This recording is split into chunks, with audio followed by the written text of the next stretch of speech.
Hey everybody, Jessica Morrison, Realtor with Century 21 Sheets. That is a new update for you since the last time I hopped on here, but we are back with another indie home interview with Neda Ward. She is a loan officer with Milestone Home Lending, and we are going to sit down with her today to learn about her take on the 2023 market forecast, some things that Milestone has in their portfolio that are worth your time. But Neda, thank you for being brave and coming on video. I'm so proud of you. Thank you, Jessica. Awesome. Well, you've been such a joy to get to meet and get to know briefly for the time that I've been at Century 21 here in our office at 96th Street. Thank you. But tell us a bit about your journey to becoming a loan officer. Was this the dream that you had at 8 years old? It was not a dream that I had at 8 years old. When I was 21, I got my real estate broker's license and I sold real estate. And actually, my first stop was Century 21 Sheets with Nick. Aw, I love it. And I sold real estate for many years. And then I decided I'd be a stay-at-home mom. And then when that didn't work out the way I expected, I decided to get into the lending business. And that was 27 years ago. Wow. And have Yeah, you been doing it ever since? 27 years. All right. So we've got a seasoned veteran here, folks. She has ridden the ups and downs of the market. How do you feel right now? Like with I this? feel good. I feel good. I'm not a bit afraid. I feel like we're just finally back to some normalcy. Mhm. The last 24 months have been very unusual, obviously, for all of us. And I feel like we're just getting to where we should be so we can balance out. The I rates are agree. still good. I mean, they're not 3.5%, but I've seen some in the high fives, and that's still a good rate. So the burning question for most people right now is what are rates currently? Because I feel like I've seen all sorts of numbers, but where do they sit as of December 20th? Today, I locked in a person at 6.5%, and that was with only 3.5% down. So obviously, if you have a higher down payment, your rate's probably going to be better. Not always, because it depends upon your credit score, but the rates are under 7%. Okay. Now, that for a lot of the young people in the room, that sounds high. How do you help, especially that first time home buyer, weigh the pros and cons, especially financially of, I think one of the most common objections, so to speak, that I would hear is, oh, it's 7%, should we wait for interest rates to come down? How do you navigate those conversations with people and help them understand the data? Well, we offer the 2-1 buy down, and that means that your interest rate will be lower. If, let's just say, perhaps the rate is 7.5, we would start it at 5.5. It would increase the next year to 6.5, and then the third year and the final year to 7.5. However, the seller typically or the builder will pay for that. So my perspective is, let's take that lump sum of money and buy the rate down permanently. Okay. Because if we have $8,000 or $9,000, we can buy the rate down permanently, and then you don't have to be afraid of that rate escalating for the next 3 years. Okay. So what you're describing would be called an adjustable interest rate. No, it would be a fixed rate. I see. Okay. Yeah. How is that different for those who are not familiar? Because again, a lot of times these videos are watched by people who are trying to get into their first home. Can you describe how a 2-1 buy down is different than an adjustable interest rate? Well, an adjustable rate will adjust. It depends on the amount of the term. So let's say a more common adjustable rate would be a 7-year ARM. And so it would remain fixed for 7 years. And at the end of the 7th year, it could adjust up or down, depending on what the market rates are doing. Okay. And an On ARM a means fixed, what? Sorry, I know this is really basic for you, but for those who aren't familiar, what does ARM mean? an arm rate means instead of a permanently fixed rate, which would be typical 15 or 30 years, it would be fixed for only 7 years. So ARM means adjustable rate mortgage. Adjustable rate mortgage. Yes, I'm Okay. sorry. That's Yes. okay. That's Right, okay. right. I know this is very basic, but I think we've had it really good for a long time as a fixed interest rate. And so we're seeing some of these other portfolio loan products become more of a discussion. So I just wanted to make sure that we clarified that for people. Right. And that can happen. In recent times, the arm rates haven't been um, that good, actually. They haven't been favorable. Mhm. But when we see the rates increase, we may see those arm rates come down to the point where it would be something good to look at. It's not typically good for a government loan on Mhm. an FHA, and they're not offering those right now, but I know of. It could happen soon. We don't have that right now. We do have those on conventional rates, which are the Fannie Mae and your Freddie Mac loans. Mhm. And we still are finding that it's better to take the fixed rate, the 15 or the 30-year fixed rate. Sure. So I think for um, the buyer who's watching this and trying to understand, um, I think there's two main maybe emotions that they're trying to discern between. One is the fear of the unknown with how the market is going to be as a general housing market and overall like recessionary language or things that we're seeing, big corporations proactively laying off people. There's a lot of doom and gloom, but sometimes I wonder, Neda, if it's a self-fulfilling prophecy. True, um, true. so um, I guess what encouragement can you give to someone who's trying to make strategic and wise financial decisions right now? As they look at the next 6 months, they think that home ownership is a great idea. Maybe they don't quite know how to go from their current apartment at $1,300 a month to getting into home ownership and having that home product be something that makes financial sense. Like, should they try to break their lease now, or what can they do in 6 months based on what you know and the products that you have to be in the best position possible, especially if interest rates don't really have too much movement? Well, about breaking a lease, I'm not sure. We would have to know what repercussion that would have on the Sure. person, right? Right. I mean, they may have to pay a chunk of money, and we wouldn't want that. So we just have to know that this industry is cyclical. And I've been through this when the rates were 18%. My first home was 17%. So this is really good. It's just that we've been so blessed and so fortunate to have these low rates now, that, and the younger people, that's what they're seeing. But we're going to make sure that when we get you into a particular loan, it's very comfortable and affordable for you. And then you have the pride of home ownership. And we know that the rent rates are going up and up and up and up. Mm-hmm. And I've seen so many people just recently that say, oh my gosh, that's lower than I'm paying for my rent. Mm-hmm. And then you're a homeowner, and you do have your tax benefit by being a homeowner for your federal tax returns. You get I think it's what, $14,000 or something like that, an exemption from your income tax. And you don't get that from your rent. Yeah, that's huge.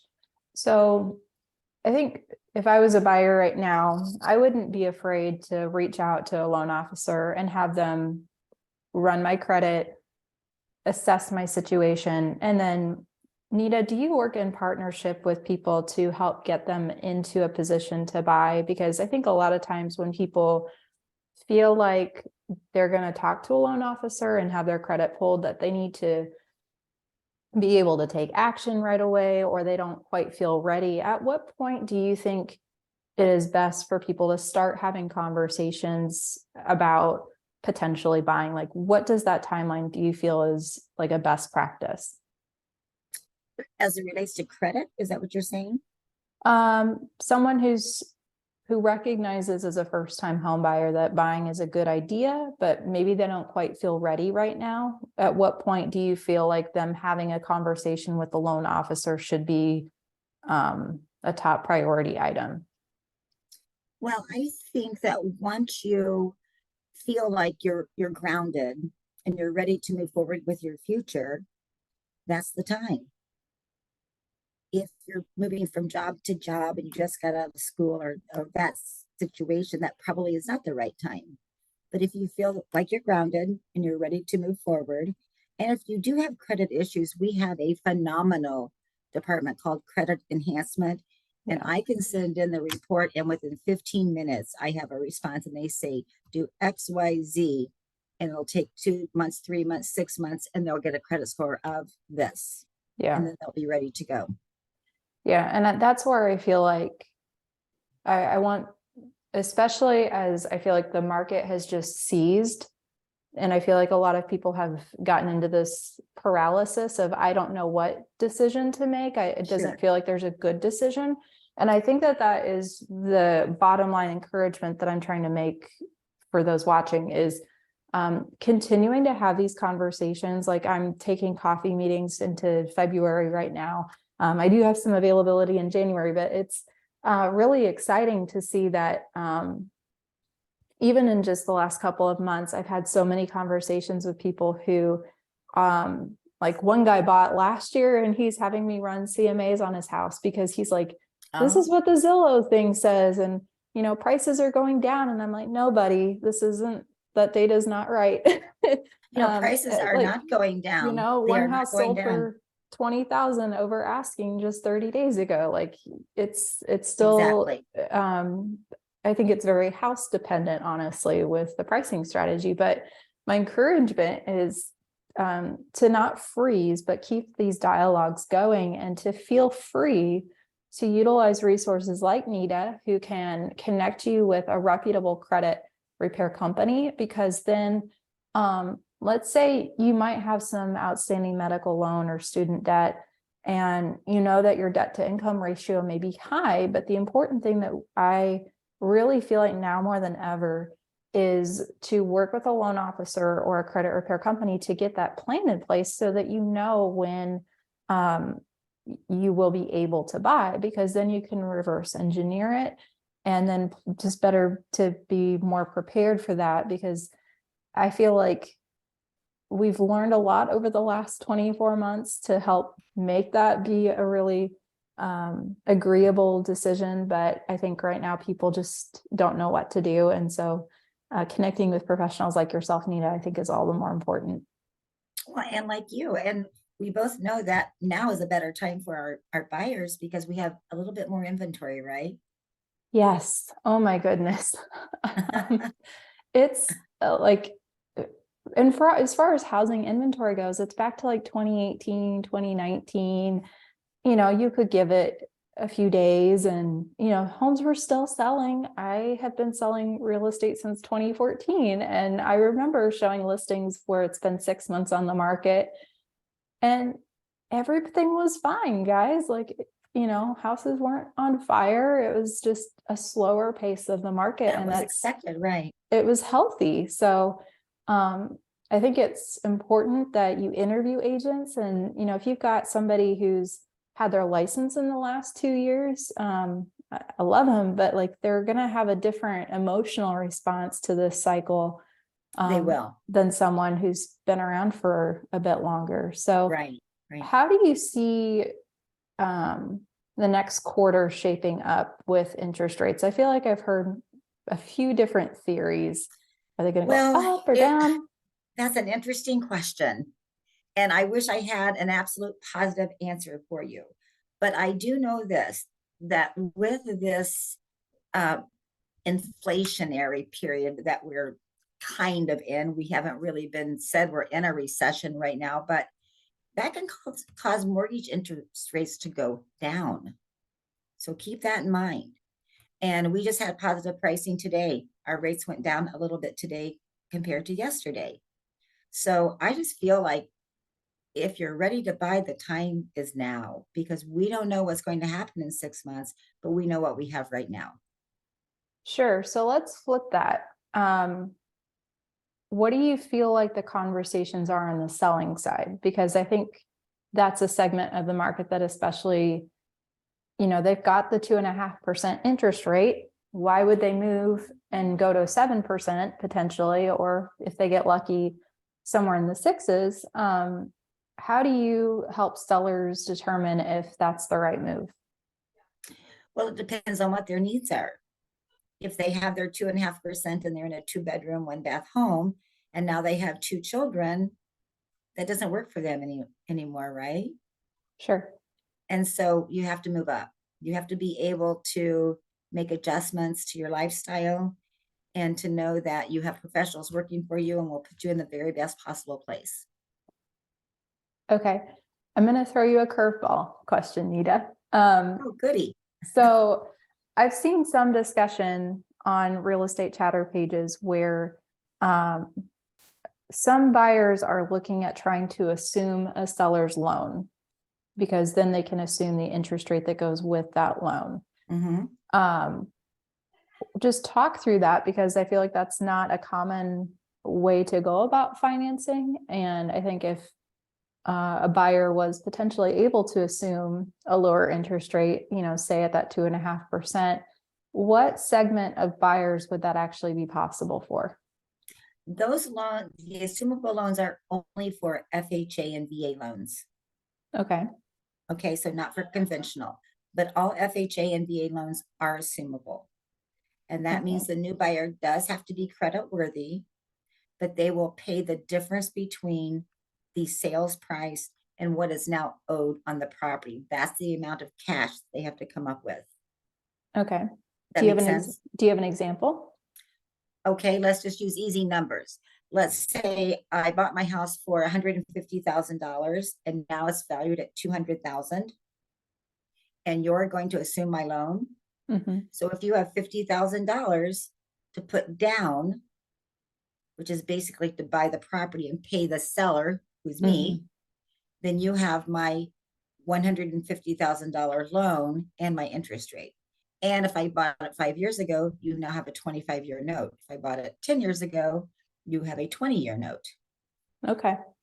That's very interesting. So obviously 50 grand is a pretty salty number because That's a salty number. And I just was exaggerating. No, but it's okay. in the market that we had last year and the year before, that made sense. But typically, what can you expect? 3 to 5%? Is that what you think as a real estate professional? For the interest rate or the down payment? For the property values to increase. Yeah, it's by county, because then you've got places like Zionsville that are 13% year over year for appreciation. True. So right. Yeah, it really depends. But I think I'm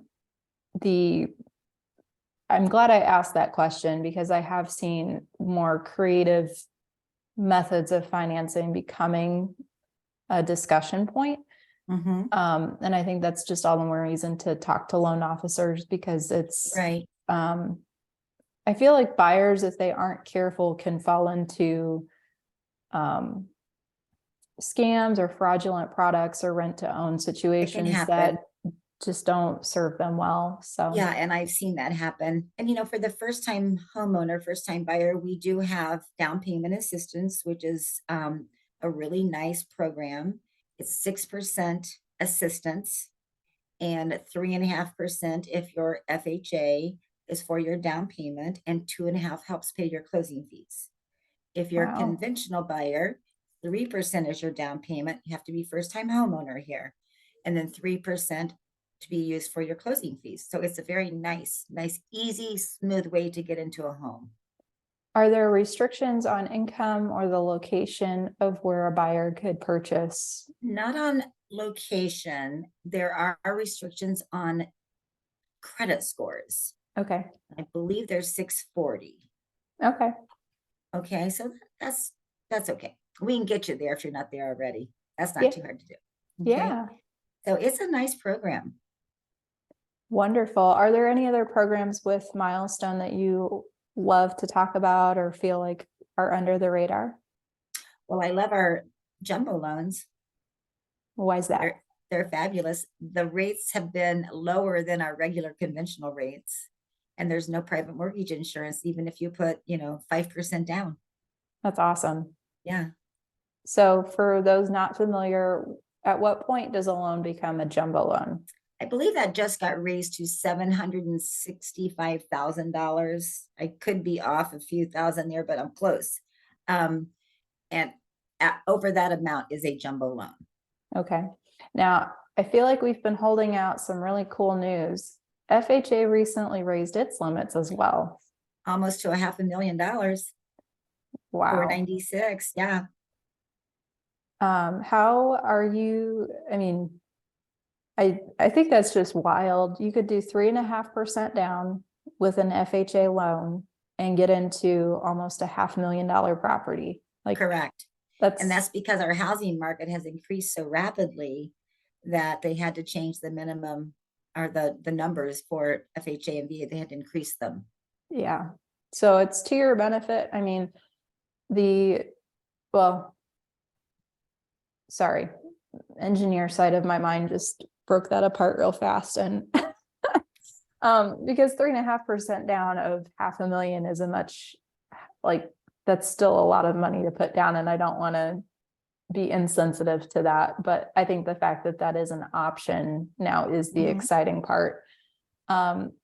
So Neda, in closing, is there anything that you just want to leave, if you could give like 2 or 3 points of either encouragement or tips as people navigate the next quarter or encounter holiday discussions with family, that are just things that you want to leave with people? I would just say trust your realtor, trust your lender, know you're working with good, reputable people, and know that they have your best interests at heart. And neither one of us would take advantage of anyone. We would make sure that they're totally happy because we rely upon our referrals. That's how we get our business, right? Mhm. Most of my business comes from referrals. After being in the business 27 years, you can imagine. Yeah. So now I'm doing the children of the people that I did, their first homes, and I'm doing their children and even some more children after that, the grandchildren, which is kind of scary. I have a 19-year-old buying a house right now. But I think just depend on your agent, your lender, and know that you're working with the best in the industry. That's awesome. Well, thank you, Neda, for your time. I will make sure that your contact information is in the description or comment of this video. But anybody, if you have questions for Neda or myself about the market, we're happy to make this discussion be more customized to your specific situation. What worked for your coworker may not be the best advice for you in your situation. And I think it's just always a pleasure to be a resource for people. So Neda, thank you for being a resource to me. And I'm so excited to have had you on today. Thank you so much, Jessica. Yeah, You Merry too. Christmas. Merry Christmas.